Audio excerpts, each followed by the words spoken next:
O assunto de hoje é farmacocinética. Você sabe o que é?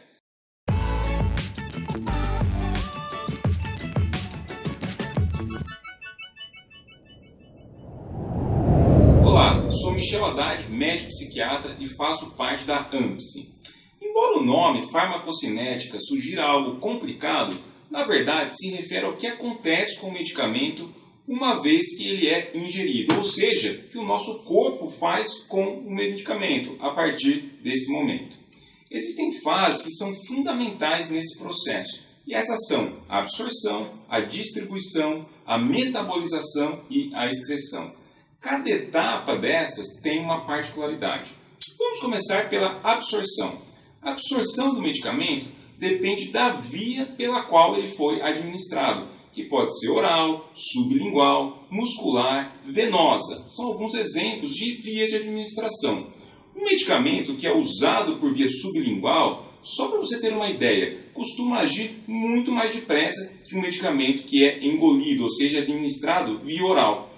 Porque quando o medicamento é via oral, ele vai ser absorvido somente quando chegar em uma determinada região do intestino. Enquanto que quando ele é absorvido via sublingual, ele já é absorvido logo ali no momento da sua administração embaixo da língua.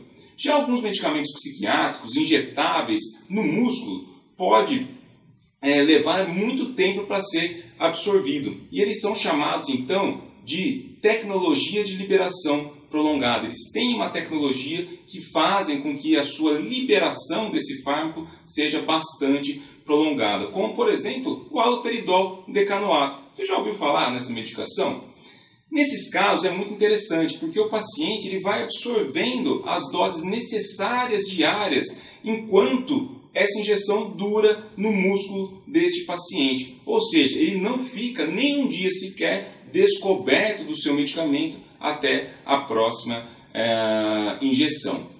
E pessoal, a coisa está tão avançada nesse campo que já existe no nosso país, inclusive, medicamentos que você injeta o paciente a cada 3 meses, enquanto que nos Estados Unidos você injeta esse medicamento a cada 6 meses e o paciente não precisa ficar tomando medicamento diariamente. Então, depois que o medicamento ele é absorvido, acontece a distribuição dele pelo organismo. O sangue ele se encarrega de levar esse medicamento para todas as partes, em geral com a ajuda de algumas proteínas.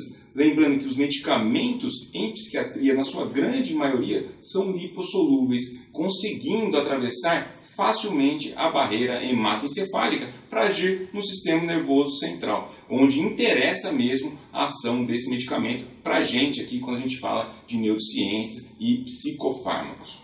Uma vez distribuído, então, o medicamento agora passa a ser metabolizado, ou seja, o organismo transforma a substância original em outras formas mais simples. Muitas vezes, essa ação, para gerar o que a gente chama de metabólitos ativos. O fígado é o grande responsável pelo metabolismo da maioria desses medicamentos.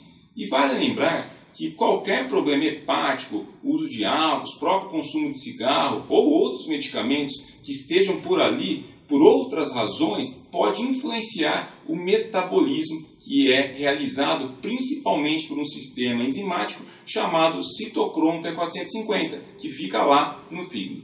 Além disso, a genética também influencia nesse sistema de nome complicado, fazendo com que algumas pessoas possam ser metabolizadoras lentas ou até ultra rápidas.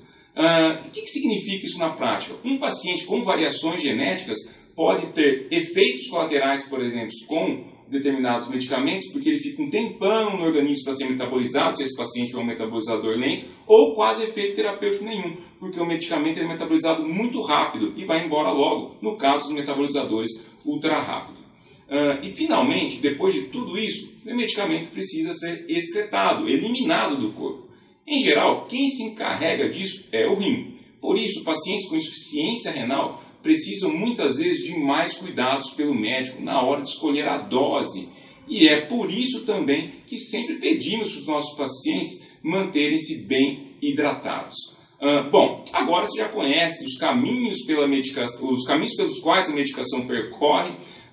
Fique ligado aí nos nossos próximos vídeos que nós vamos falar também um conceito muito importante, que é a farmacodinâmica, que é justamente sobre a ação do medicamento. Então não perca o nosso próximo vídeo aqui na AMPSE. Grande abraço a todos e até já!